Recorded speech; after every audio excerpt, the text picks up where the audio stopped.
A'udzu billahi minasyaitonir rajim. Aku berlindung kepada Allah dari godaan syaitan yang terkutuk. Bismillahirrahmanirrahim. Dengan nama Allah yang Maha Pengasih lagi Maha Penyayang. Wa qadara rabbuka alla ta'budu illa iyyahu wa bil walidaini ihsana. Dan Allah Tuhanmu telah menetapkan bahwa janganlah kamu menyembah kecuali kepadanya, dan dengan dua ibu bapakmu berbuat baiklah. Wabil walidaini ihsana. Imma yablughanna indakal kibar, sampai kamu nanti menjadi besar. Kan dirawat oleh kedua ibu bapak nih, lama-lama kita membesar. Kibar itu membesar. Ahaduhuma, salah satu di antara keduanya, au kilahuma, atau kedua-duanya masih hidup, ya. Nah, kita udah dewasa, dua-duanya masih hidup atau salah satunya, maka fala taqul lahuma uff, janganlah kamu mengucapkan kepadanya kata-kata uff. Nah, uff ini kalau bahasa kitanya padahal cuma 2 huruf gitu. Tapi itu pun sudah dilarang, ya. Apalagi lebih dari itu. Wala tanharhuma, dan jangan menyergah. Kata-kata kita tuh sampai seperti kasar gitu, ya. Banyak bentuknya itu. Mana sih Bapak? Itu menyergah kan. Kalau sekarang tuh sampai berdebat sama ibu sama bapak itu. Masya Allah.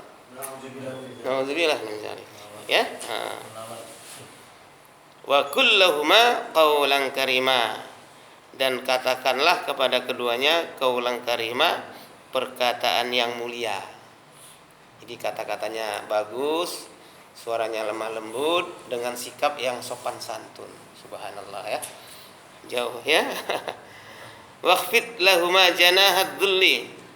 Kemudian kamu jangan sampai, ya kan? Jangan sampai kamu itu merendah, meninggikan hati. Jadi harus sifat merendah saja selalu, ya.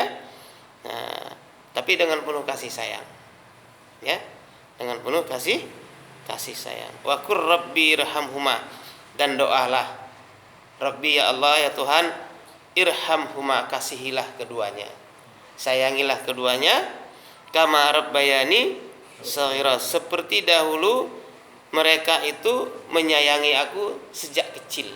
Nah, ya. Jadi kita doa kepada Allah, Rabbirhamhuma kama rabbayani shaghira. Ini wajib ini. Ya Allah, ya Tuhanku, kasihanilah kedua ibu bapakku sebagaimana mereka telah mengasihi aku sejak kecil. Nah. Lain agama boleh enggak? Siapa yang lain agama? Anak sama bapak. Anaknya mendoakan bapaknya yang lain agama? Boleh. Boleh. Karena ini sifatnya umum. Yang tidak boleh itu anak mematuhi agama bapak yang kafir, ya, yang kafir. Bahkan lebih dari itu doanya bagus, supaya doa hidayah lebih bagus lagi. Enggak, kalau anak bapaknya udah meninggal. Hah? Meninggal. Kalau doa kan nggak apa-apa. Enggak apa-apa, nggak masalah. Itu satu kebaikan. Nabi pun terus mendoakan ayahnya, ya. Tapi masih hidup. Kalau masih hidup ya udah otomatis. Ini kan ceritanya udah mati. Tapi yang di surat itu Ibrahim tuh yang doain bapaknya keluarga. Kenapa?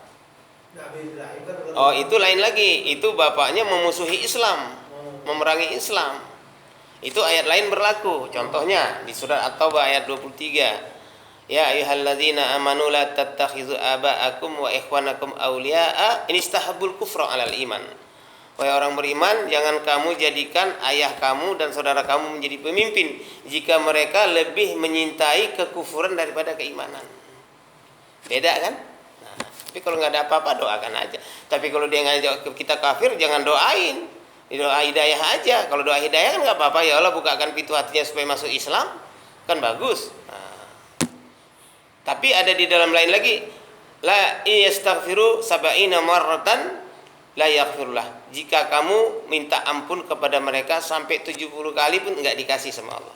Karena kekufurannya sudah karatan di sini. Jadi andai kata Bapak mintakan ampun sama dia sampai 70 kali, itu tidak bisa juga. Jadi ada kelas-kelasnya. Ya, jadi tidak pukul rata, ada kelas-kelasnya. Orang kekafiran itu ada kelas-kelasnya, keimanan itu pun ada kelas-kelasnya. Kemudian kita teruskan, Rabbukum a'lamu bima fi nufusikum, Tuhanmu lebih tahu apa yang ada di dalam diri kamu. Allah Maha mengetahui apa yang ada dalam diri kita ya. Di dalam diri. In takunu sholihin, jika adalah kamu orang-orang yang soleh, fa innahu kana lil awwabina ghafura, makanya dia sesungguhnya Allah itu adalah dia bagi orang-orang yang mau bertobat Maha mengampun. Jadi nggak masalah bagi Allah, walaupun dosa segudang apa, kalau dia minta tobat kepada Allah, Allah Maha mengampunkan. Masalahnya kan dia mau apa enggak kan itu. Wa atizal kurba, dan berilah, ya kan, zal kurba, orang-orang yang dekat kepada kamu.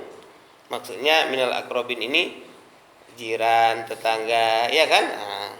Hakau, hak-haknya, wal miskin, dan orang miskin, wal nasabil, dan ibnu sabil. Wala tubadzir tabdziran, janganlah berlebih-lebihan menghambur-hamburkan harta. Tidak boleh. Kenapa? Innal mubazzirina kanu ikhwana syaitan. Sesungguhnya orang-orang menghambur-hamburkan harta itu, mubazzir itu, kanu ikhwana syayatin. Sesungguhnya mereka itu adalah teman-temannya setan. Teman-temannya setan. Main petasan itu teman setan itu. Apa gunanya sih itu? Sama sekali nggak ada manfaatnya itu. Iya kan? Kaget iya, udah pasti duit habis. Iya kan? Wa kana syaitanu li rabbih kafuro, padahal setan itu kepada Tuhannya kafuro, kafir aja. Hebat itu setan. Hebatlah kafirnya. Wa imma tu'ridunna anhum bitigha'a rahmatin mir rabbika tarjunaha fakul lahuma qawlan maysura. Maka jika engkau berpaling dari mereka untuk memperoleh rahmat dari Allah, maka yang engkau harapkan satu saja, katakanlah kepada mereka kata-kata yang baik, yang lembut, ya kan? Tetap perintahkan untuk qaulan maisura, ya kan? Kalau tadi kan qaulan ma'rufah, qaulan karimah, ini maisura. Maisura itu lebih ini lagi ya, bersikap elen gitu ya. Santun gitu ya. Wala taj'al yadaka maghlulah, janganlah jadikan tangan kamu itu ngejepit begini, pelit-pelit ya. Ya kan? Ila unukika wala tabsutuha kullabastin, jangan juga sampai terlalu ngumbar. Jadi nggak boleh kepelitan, nggak boleh kebaikan juga. Ya nggak boleh ya, karena fataka'uda malumam mashura, maka nanti akan terjadi bagi kamu itu adalah engkau itu tidak mampu untuk mengatasinya. Ya. Inna rabbaka yabsur rizqa liman yasha'u yaqdir, sesungguhnya Tuhanmu itu mengukur rezeki, memberi ukuran banyak, yaqdir, dan memberi ukuran sedikit. Jadi yang memberi banyak adalah Allah, yang memberi sedikit adalah Allah. Kadang-kadang kita keliru, kita dagang nih, oh gue untung banyak nih, kenapa untung banyak? Oh dia rajin, dia dikaitkan dengan dia, padahal Allah yang memberi. Yang bikin rajin siapa? Dia? Enggak, karena yang bikin rajin itu Allah, kan rohani itu rajin. Hati yang rajin itu Allah yang bikin. Oh karena hati yang rajin kenapa? Karena sehat. Yang bikin sehat siapa? Allah. Jadi berkaitan seluruhnya dengan kekuasaan Allah. Jadi nggak boleh kita kepada diri kita, tetapi Allah. Nah, disitulah hebatnya orang yang beriman.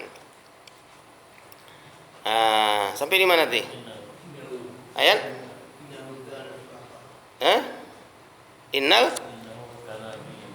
Oh ya. Innahu kana bi ibadihi khabiran basira, sesungguhnya dia Allah adalah dia kepada hambanya selalu memberitahu dan selalu melihat. Maksudnya apa?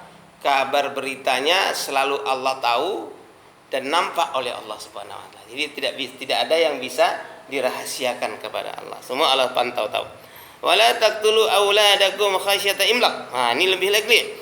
Dan janganlah kamu bunuh anak-anak kamu karena takut miskin. Nah, ditembak sih enggak, tapi enggak mau ngelahirin lagi. Apa bedanya? Sama aja. Ya kan? Yang hidup-hidup dibunuh. Bibit-bibit yang bagus-bagus, yang subur-subur mau jadi jenderal dibunuh, ya kan? Nah, ini bibit mau jadi ulama ini dibunuh. Gimana? Khasyata imlak, takut mati. Nah, ini nggak boleh ya, dilarang keras di dalam agama ya. Wa nahnu narzukuhum, sedangkan kami kata Allah yang kasih rezeki mereka. Kenapa kau takut? Wa iyyakum, dan kamu juga kami yang kasih rezeki kata Allah.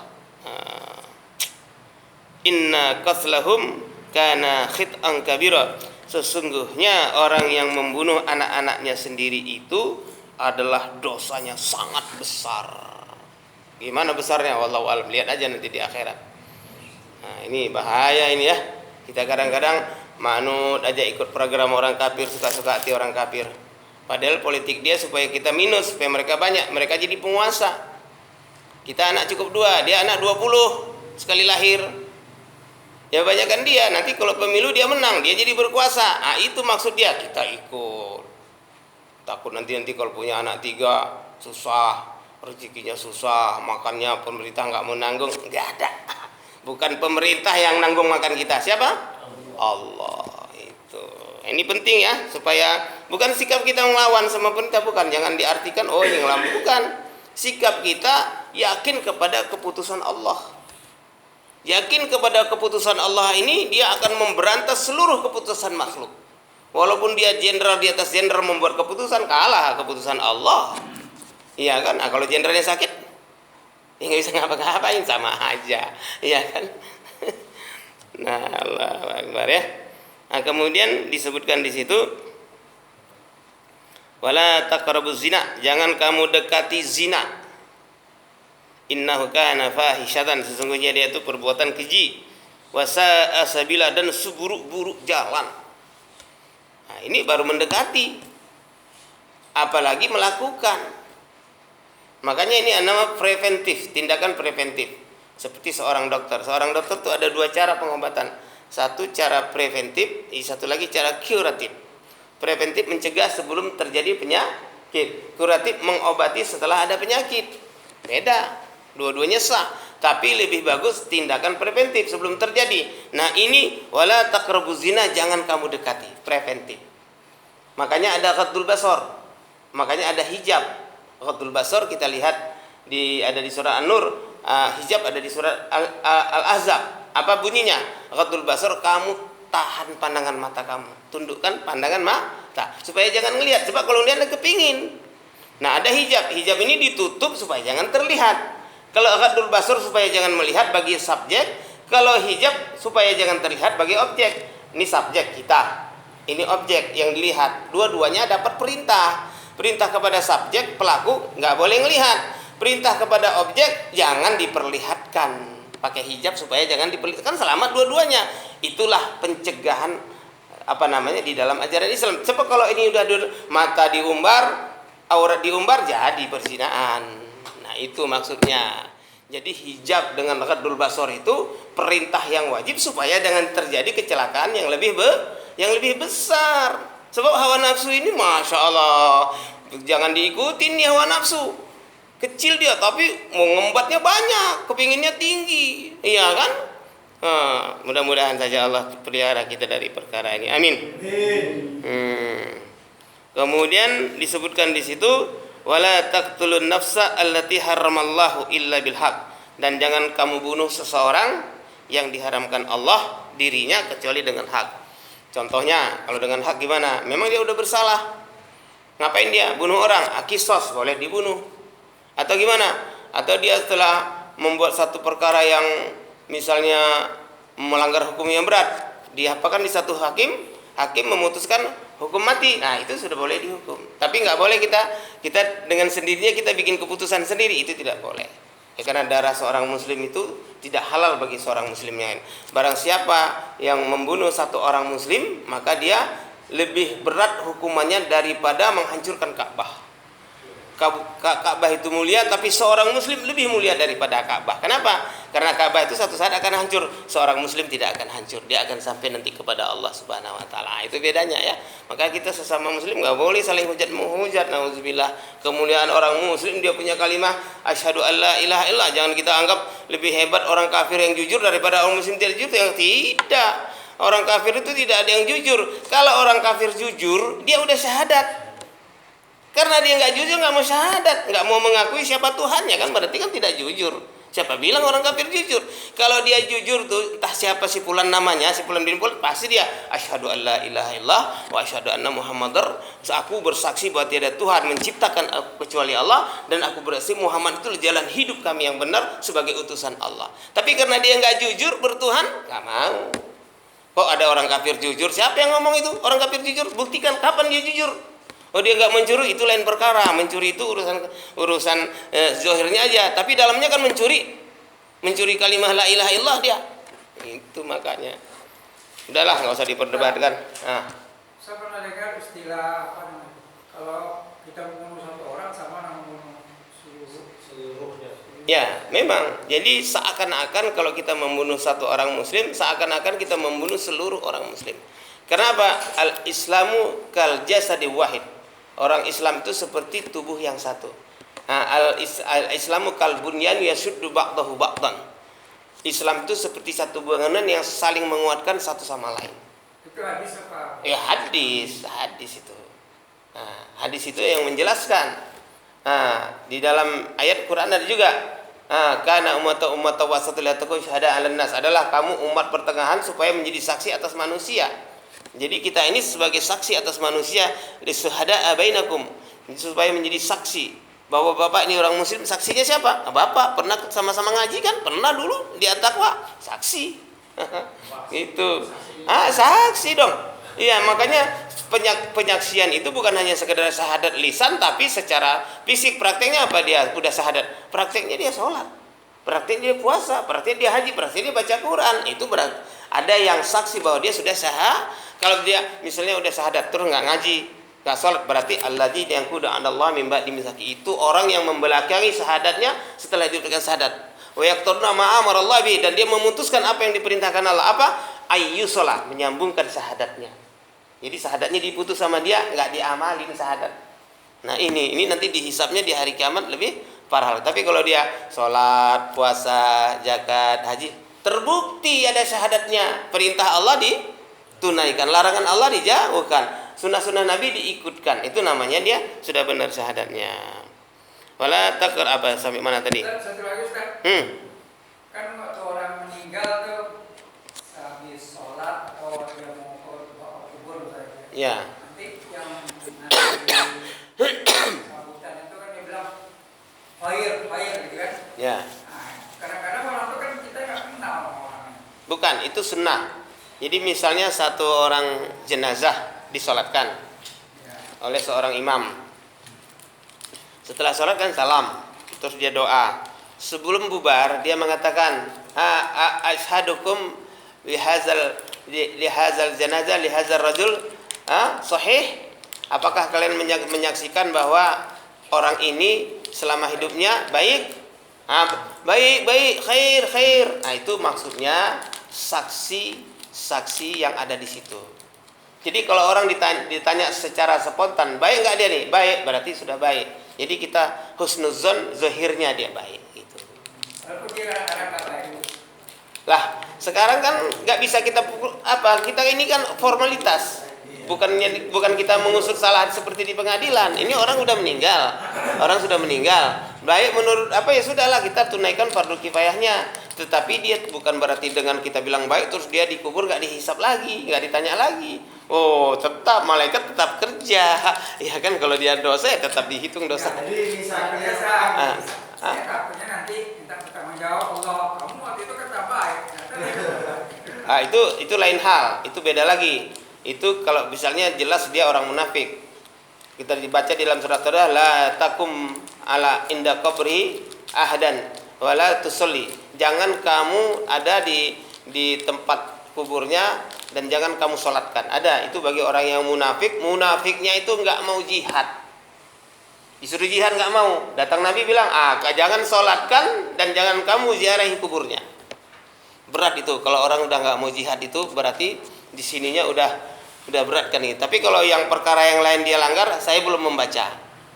Misalnya sekali-sekali dia misalnya nggak baca Quran. Ya itu belum ada hadisnya, ada karena dia nggak baca Quran nggak kamu sholat nggak. Tapi kalau ayat jihad ada, mereka tidak mau berangkat, sudah diperintahkan nggak berangkat juga, malah lebih sedang duduk-duduk di kampungnya daripada berangkat. Padahal di sana orang sudah bergelimpangan ditembakin sama musuh, sedangkan dia tenang-tenang. Ini tidak adil di dalam agama, maka dia dianggap munafik. Munafik yang seperti ini sudah jelas dia musuh dalam selimut. Kalau dia mati jangan disolatkan dan kuburnya tidak boleh diziarahi. Berat memang. Nah, jadi kita nggak usah pukul rata ya, lihat keadaannya. Makanya perlu fatwa ulama, perlu ada satu orang alim di kampung mengetahui keadaan dan informasinya harus pas. Sehingga seorang ulama nggak boleh memutuskan berdasarkan informasi yang salah, nanti keputusannya salah. Satu orang hakim atau qadhi diadukan seorang laki-laki, Ustaz nih istri saya gini.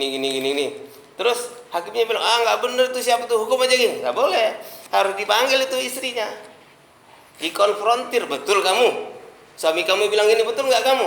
Nah, nanti jawaban dia ditimbang sama itu, ambil garis tengah keputusannya, baru hakimnya adil. Ini kesana ini muamalat sama muasyarat ini. Ayat-ayat kita yang kita baca ini adalah sebenarnya inilah rahasia kebahagiaan kehidupan. Apabila satu rumah tangga wa qadara rabbuka alla ta'budu illa iyyah ini dijalankan, berapa rumah tangga, berapa juta rumah tangga yang selamat. Tapi kalau nggak diamalkan, berapa juta rumah tangga yang tidak selamat, maka terjadi kekacauan. Satu aja anak di satu rumah yang melawan orang tua, ada satu kampung tuh 1000 rumah, maka 1000 anak melawan orang tua, apa yang terjadi? Satu ayat nggak diamalkan oleh 1000 anak di dalam 1000 keluarga. Makanya dakwah kebaikan, mengajarkan kebaikan itu tunai setiap hari supaya setiap orang jangan sampai sekalipun dia berbuat salah. Kalau dia berbuat salah, memang sekali berbuat salah. Tapi kalau yang sekali itu dilakukan oleh semua orang, itu yang bahaya. Jadi istimai. Jadi secara berjamaah berbuat maksiat itu namanya. Ya kan? Berjamaah bermaksiat itu yang bahaya. Kalau sendiri-sendiri bisa, tapi kalau sudah berjamaah nggak bisa ditoleransi. Makanya jihad terjadi apabila keburukan sudah dijamaahkan, sudah diistimaikan. Kalau masih sendiri-sendiri bisa. Ya. Kalau misalnya bekas preman meninggal, kan juga bilang khair juga. Bekas preman, bekas kan? Kalau bekas preman udah baik, selama dia jadi barang bekas dia ngapain? Kan udah jadi barang bekas nih. Barang bekas kan? Ngapain dia selama jadi bekas? Apakah dia beribadah? Kan itu 3, illal ladzina tabu, tobat, wa aslahu, berbuat baik, wa bayyanu, dan membuktikan kebaikan. Nah, kalau ada 3 ini setelah dia mantan jahat, kalau ada 3 ini dia diterima. Tapi kalau dia cuman udah saya nggak nyuri lagi, tapi tetap nggak sholat, tetap nggak puasa, ya sama aja. Khair kan? Jawabnya khair apa? Belum tentu khair. Makanya harus kita lihat dulu. Maka ini kan case kan. Sebenarnya nggak bisa dibahas secara umum yang gini. Harus dilihat kenyataan dan orang itu harus tahu persis baru memutuskan. Tapi kalau saya andai kata imamnya, saya khair aja lah udah. Gitu. Jadi kita legowo karena ada rahmat Allah. Orang yang membunuh 99 kali kan ditanya, bisa nggak dia ini tobat? Oh nggak bisa, langsung dibunuh jadi 100. Setelah 100 dia mau tobat, nanya kepada satu orang ulama, bisa nggak tobat? Oh bisa, tapi kamu harus ada syaratnya. Kamu berangkat ke sana kampung sana banyak orang soleh, supaya perubahan apa amalan kamu. Berjalanlah dia menuju kampung itu. Tapi sebelum sampai ke kampung itu dia jatuh meninggal dunia. Gimana? Belum sempat tobat tapi udah menuju. Akhirnya musyawarah malaikat pengukur jalan. Malaikat mengukur dari sini ke sini, dari sini ke sana. Jauhan mana? Rupanya masih sudah 50 plus 1 dijalani. 50 plus 1 berarti kan sudah ini kan akhirnya rahmat Allah yang menambah, akhirnya dia masuk surga. Padahal belum beramal soleh, belum berapa membunuh 100 orang, tapi karena dia udah melangkah mau tobat dan sudah membuktikan, Bayanu sudah membuktikan tapi belum berhasil, tetap dilaporkan kepada Allah. Allah bilang oke, dengan rahmatku dia masuk surga.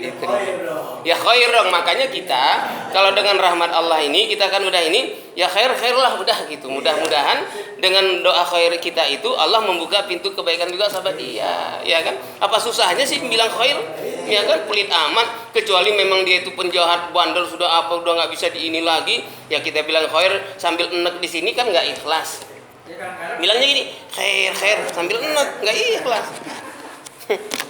Cukup ya? Cukup ya. Nah, Allahumma